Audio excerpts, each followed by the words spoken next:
Okay, good morning. My name is Mangyu Park from South Korea. It is so honorable to me to start such a great conference. Today, I'd like to discuss about concept of unilateral bipolar endoscopy. As you know, I think that MIS is not trend, the result of the evolutions, but the surgery is not follow the fundamental goals of the surgery. That technique will disappear. UBEs have a few types of concepts. First, the fluid medium surgery. Second, bipolar. Third, we have to use the retractor. And most important thing, we should understand the initial working space to perform the surgery. Here, as you can see, how can I? Okay. As you can see here, without fluid, here is a lot of bleeding. But if a fluid output is good, the surgical field is so nice. That is the advantage of the UB technique. And other is we can use the bipolar compared with the unipolar, and compared unipolar surgeries.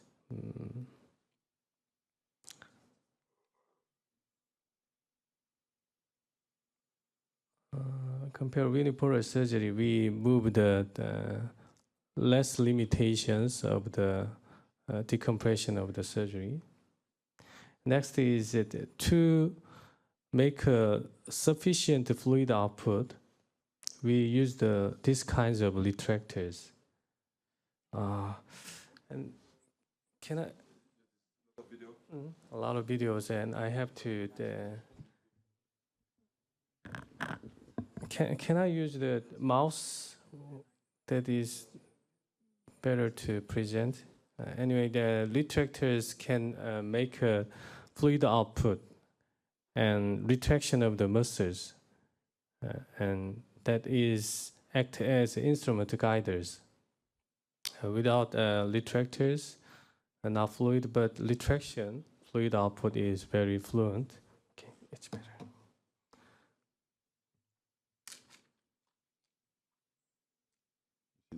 Okay, I can see.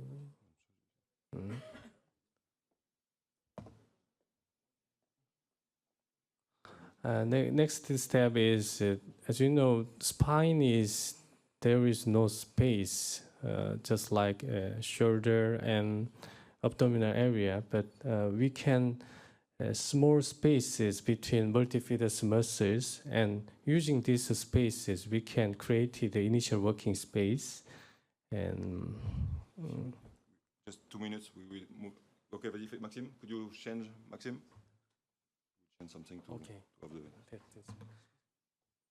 the... And making a polar using these spaces and retraction of the multifidus muscle and fluid into these spaces, we can create the initial working space for surgery. And we can start operations only less than 1 minute. And I think beginners, UB surgeons have problems to making initial working spaces, and they have to struggle with the start operations. But there are some tips. Oh, thank you. And after making polars, just the restriction of the muscles and identification of the lamina and interlamina spaces, we can start operations less than 1 minute. And I'm going to show you today's live surgery in lumbar ULBD. And we can start operations immediately. Because of these concepts, as you can see, compared with the microscopic surgery, we can achieve a magnified and clear operating surgical view. And in terms of minimal invasiveness, there are many advantages in bipolar surgery. And now, compared with the unipolar surgeries, we have wide applications. The indications have extended to not only lumbar surgery, but also cervical and thoracic decompressions. And tomorrow I will present about cervical and thoracic cases, and today I will discuss some indications in lumbar spine. As you know, revision surgeries, microscopic revision surgeries is technically challenging and a lot of complications compared with the primary surgery, but in bipolar surgery, we can clearly identify adhesion tissues and bone, remnant bone, and these planes, and more proceed, we can see the pedicle medial margins, which is less adhesions, and after more foraminotomy, we can confirm the traversing nerve root and disc space. This is some cases for 5 left disc ruptures after operations, we can remove the disc. This is another case. After 4-5 fusion, patient have a same level left side foraminal stenosis. Without removal of the screw, we can perform left foraminotomy. This patient have a third times of disc ruptures, and I decided to fusion surgery with bipolar.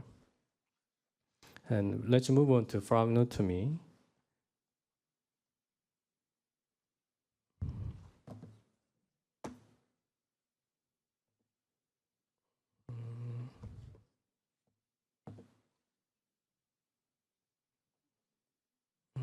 Okay, left is cranial, right side is caudal. After confirmation of the tip of the SAP, we can find the foraminal ligament, and from the proximally detach the foraminal ligament, we can find acting nerve root. If there is a disc rupture or osteophyte, we can remove the axillary area of this nerve root. Some cases, this is a foraminal stenosis cases after decompression. We can decompression is pretty well. Foraminal disc cases here. Some portion of the removal of the SAP tip, we can decompress like this. We preserve the facet joint as much as possible.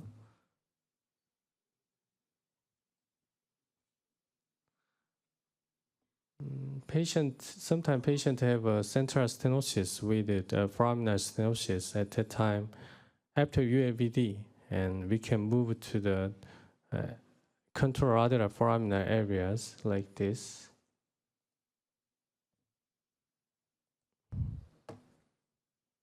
And hard to find.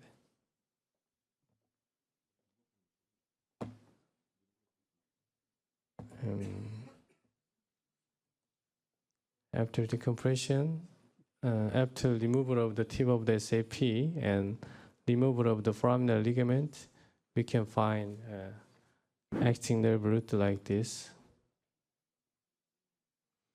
Next, to move on to L5S1 extraforaminal stenosis. As you know, L5S1s have a unique anatomic figures. Sacral aula and transversal processes, the pseudoarthrosis can compress the L5 nerve root at the extraforaminal area. I published these techniques. As you can see, the nerve root is supralateral areas have always thickened lumbosacral and extraforaminal ligament. It can compress the L5 nerve root. It should be removed.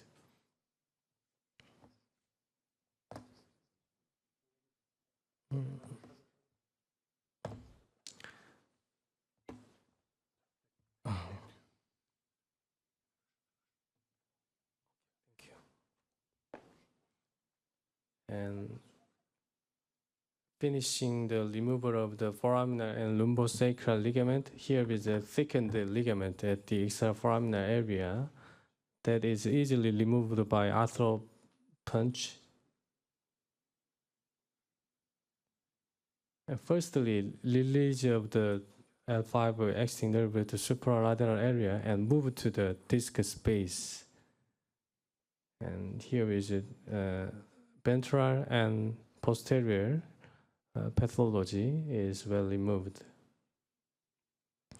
After operation, L5 with S1 left side thickened and sacrala is well removed. This is another cases. Thickened ligament and sacrala is well removed. Sometimes patient extraforaminal stenosis with combined with the foraminal stenosis from the foraminal area and extraforaminal decompression we can achieve the foraminal and extraforaminal area. This is a case of a foraminal and extraforaminal area stenosis after decompression, foramen and extraforaminal decompression we can achieve. Sometimes, peritonitis syndromes due to lumbosacral transition of vertebrae, the root is impinged more deeper side. We called it a foul syndrome. This also should be removed by bipolar technique. Here is it sacral ala, but so deep, just a simple extraforaminal stenosis, and more removed sacral ala area and moved more deeper. And the end point is here, anterior sacroiliac ligament, that is end point of the peritonitis syndrome. And let's move on fusion technique. I published the 1-year outcome and surgical techniques. The great advantage is in microscopic tubular fusion is we can achieve the complete decompression, ipsilateral and contralateral side. And if patient is required foraminal directly decompression after cage insertion, we can identify the ipsilateral and foraminal area decompressions like this.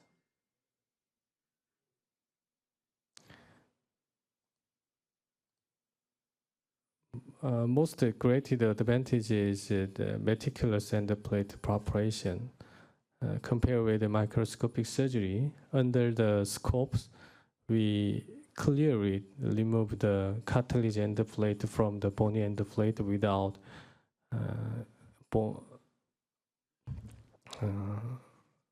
bone injuries.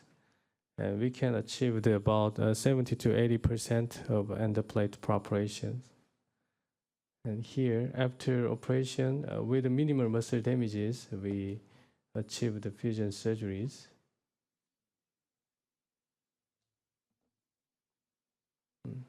In limited cases, not severe lumbar hyposcoliosis patient is performed bipolar surgery. This patient performed 4 level fusions using double-sized cages. Scoliosis is pretty well collected. Kyphosis also, actually, radiologically is not enough, but clinically patient is very nice. EOS is also pretty good, we can find. And this is it. Now, in the Euro, patient have hydrocephalus with spinal stenosis, and patient have a claudication and gait disturbance. And after decompression, and I try to lumbo peritoneal shunt. And after operation, patient can work independently. I published the case report. And then let's move on to complications. We use the fluid, and it is possible to CNS problems.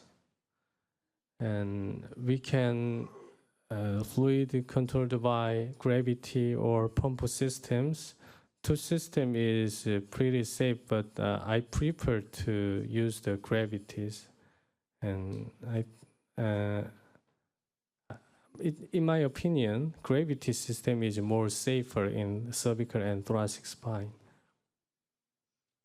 And these papers show you Dr. Hong, without fluid output, the pressure is so high, up to 20, 30 millimeter mercury, but fluid output is okay. The physiological pressures is okay, and I'm sure that if fluid output is fluent, there is no issues in the CNS problem. And move on to hematoma. Under the endoscopic, hematoma is very beautiful, but it is so painful for a surgeon, right? And to prevent post-operative hematoma, first, fluid output is most important. The second is meticulous endoplate preparation and each step.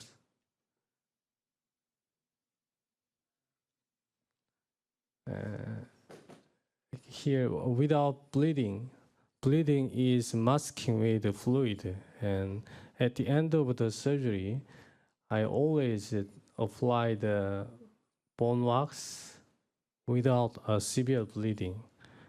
This step can prevent the post-operative hematoma. And unfocused bleeding can be controlled by gel foam or wound clot. I prefer this soluble gases. And fusion foraminotomy cases, I always put the drains 1 or 2 days. If patient have a symptomatic hematoma, I remove the local anesthesia under bipolar surgeries like this.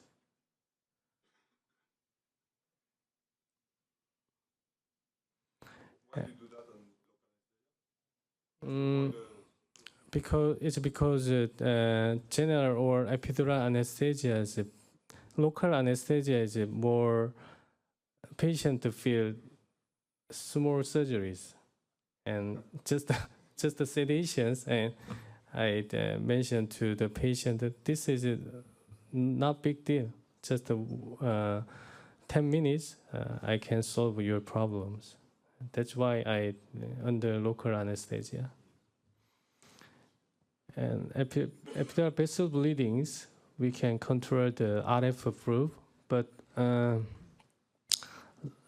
when I use the RF fluid, my principle is against the dural sac and save the distance, and we use the lowest power. And focal bleeding is this case is a cervical foraminotomy and central decompression cases.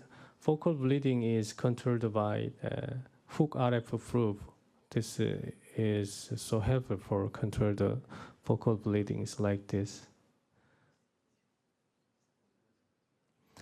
And next is a neural injury. The cause of the neural injury is high hydrostatic pressure and direct compressions by surgical instrument, and RF-induced thermal injuries. And as I mentioned,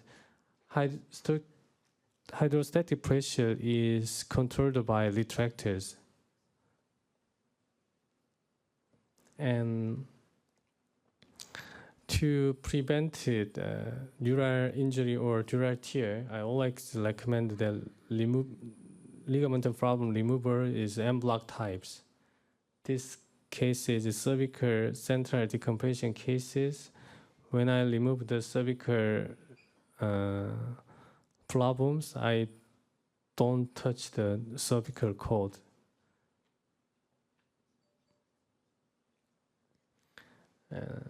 This case is thoracic disc cases. To remove the disc just the removal disc, it can cause the cold injury, but using the diamond drill have more spaces and push down into the disc into the created space, and remove of the disc is so safe. And lastly, we can change the 30-degree scope. We can remove the more medial side of the disc ruptures. I'm going to tell you the tomorrow's in detail. And cervical thoracic spines, using the calcium punch is so dangerous.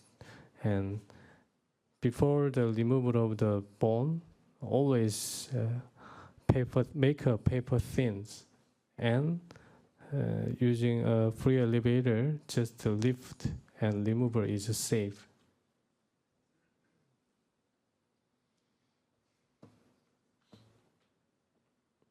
And move on to dural tear. I believe that over 90% of the dural tear in bipolar surgery is covered by fibrin sealant patches. I don't have experiences at clip, suture, conversion to microscopic surgeries. And fibrin sealant patches and few days bed rest is, in most cases, okay.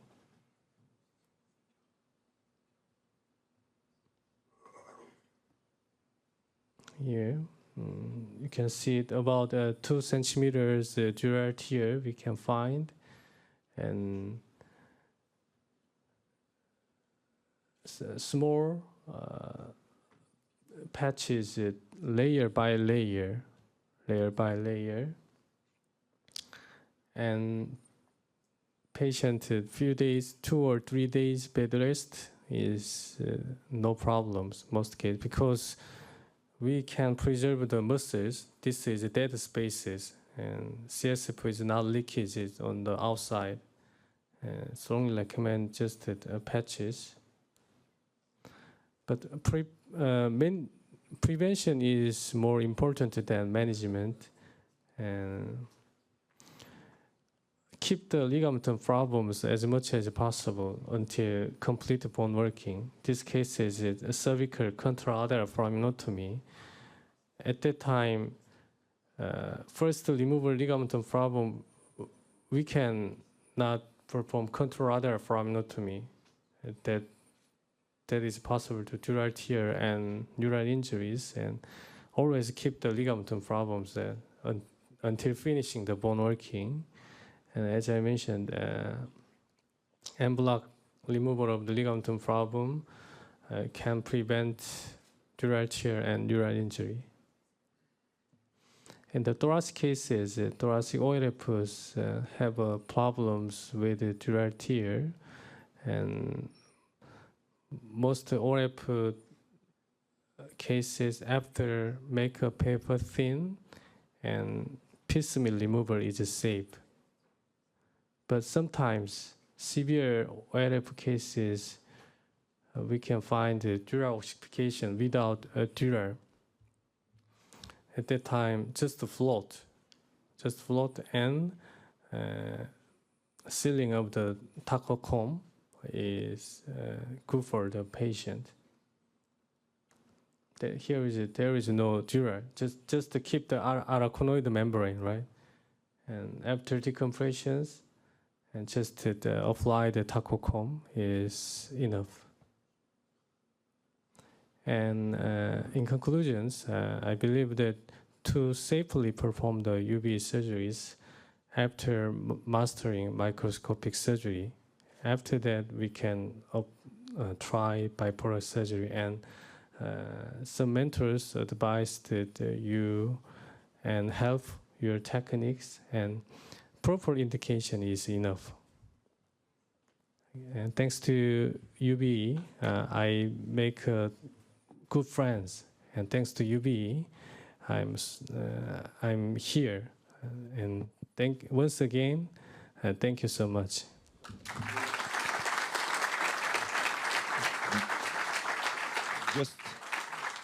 Just a quick question, Mankyu, thank you so much. You don't speak about the 0 degree or 30 degrees. Could you just a word on that? It could be interesting for the Okay, I think the use of the 0 degree and 30 degree is not important. I'm sure that orthopedic surgeon is more comfortable to use the 30 degree scope, but neurosurgeon is more prefer to use the 0 degree scope. And I'm neurosurgeon and I always use the 0 degree scope, but sometimes, as you can see, thoracic discus is medially located cases, or endoplate preparation is needed more contralateral side. I use the 30 degree scope, but most cases I prefer to use a 0 degree scope, but 30 degree scope, use the 30 degree scope doesn't matter. I'm not used, I can't perform the surgery using 30 degree scope. Yeah. Thank you. Yes, in our mind, for me, we start with 30 degree because we just have 30 degree here. We are orthopedic surgeon, lot of orthopedic knee surgeon, lot of orthopedic shoulder surgeon. It's why we start with 30 degrees. But maybe in my mind, start with 0 degrees could be easier, and maybe take some 30 for some cases like foraminotomy or disc herniation, thoracic disc herniation could be a good idea. But in my mind, maybe if you want to start, prefer 0 if you can. I think it's my mind. Recommend. Yeah, so there is with 0 degree scope or a 30 degree scope, I'd just like to clear the basics. With the 0 degree scope, you see like this, as if you're seeing something in the front of your vision. With the 30 degree scope, this thing opens up. And now you can see the ceiling as well. So it depends, like 0 degree scope is easier to adopt and easier to go, but the 30 degree scope will give you a wider field of view. So now once you rotate a 30 degree scope, which can see even the ceiling, so the field of view that is covered is way more than a 0 degree scope. If you move it from here to here, we can see only this thing. So that's one of the basic difference. Thank you, Ashwin. Yeah, about the 0 or 30 degree, I think in the beginning of the curve, I think the 0 degree is better, in my opinion, because you have a wide skin, we have more a large area, and we have more focal distance, and we have more distance to use your instrument. When you use 30 degree, you need to put your lens near the structure, because the focal distance is not so good like 0 degree. And I think in the beginning, 0 degree, this is my opinion, okay? Thank you. Thank you.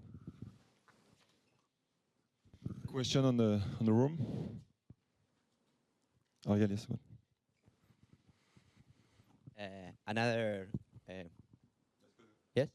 Another point for 0 degree, as you can use in your left hand a retractor, and it's more easy to retract and to use a bimanual surgery when you use a 0 degree. You can use a retractor with 30 degree, but it's more difficult to the left hands, as is a good surgeons. But most of the normal surgeons like me, we prefer 0 degree even in advanced part, but use the left hands as a retractor, as a dissector, and you can start not only a biportal surgery, but also a bimanual surgery that I think is moving from this side, okay? And then you can move for 30 degree when you need. In the decompression, for example, when we do a dissectomy and we complete, before you put the cage, we put the 30 degree and decompress. Or for example, for foraminotomy, it's better to use 30 degree in the first steps. And sometimes with 30 degrees, you see something, but you cannot reach it, and it's frustrating. And it's why it's good to see it, but I cannot take it. It's why sometimes it's good to have a curved instrument like curved Curison or curved Curette, but sometimes it's frustrating. Thank you so much, Mankyu. You can